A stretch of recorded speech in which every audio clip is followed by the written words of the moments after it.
Once upon a time in a place called Siri, there were two salesmen of pots and pans and handmade trinkets. They agreed to divide the town between them. They also said that after one had gone through his area, it was all right for the other to try and sell where the first had already been. One day, while one of them was coming down a street, a poor little girl saw him and asked her grandmother to buy her a bracelet. The old grandmother replied, "How can we poor people buy bracelets?"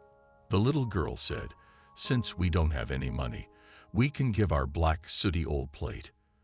The old woman agreed to give it a try, so she invited the dealer inside.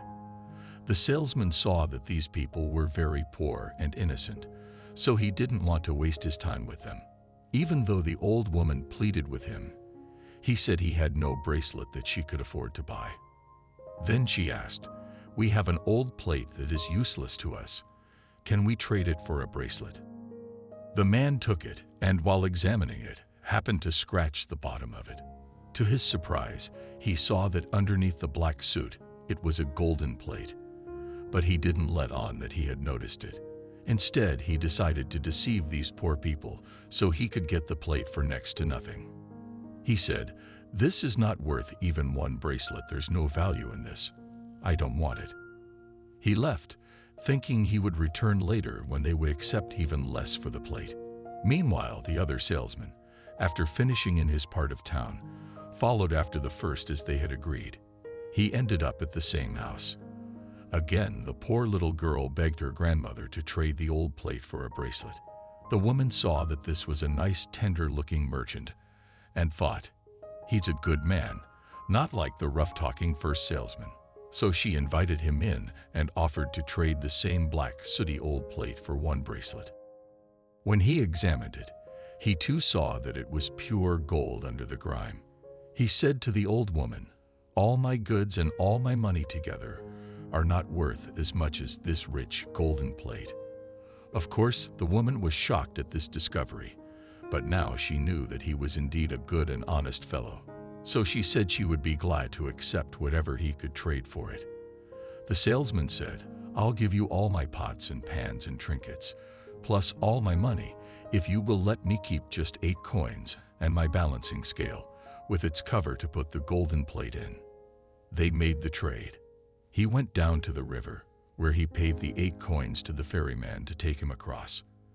By then, the greedy salesman had returned, already adding up huge imaginary profits in his head. When he met the little girl and her grandmother again, he said he had changed his mind and was willing to offer a few cents, but not one of his bracelets, for the useless black, sooty old plate. The old woman then calmly told him of the trade she had just made with the honest salesman and said, "Sir, you lie to us." The greedy salesman was not ashamed of his lies, but he was saddened as he thought, "I've lost the golden plate that must be worth 100,000.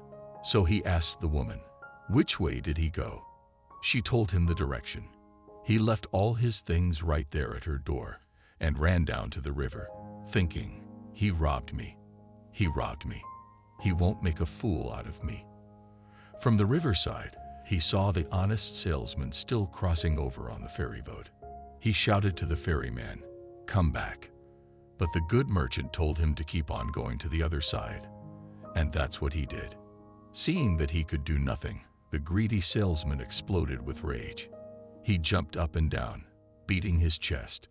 He became so filled with hatred towards the honest man, who had won the golden plate, that he made himself cough up blood.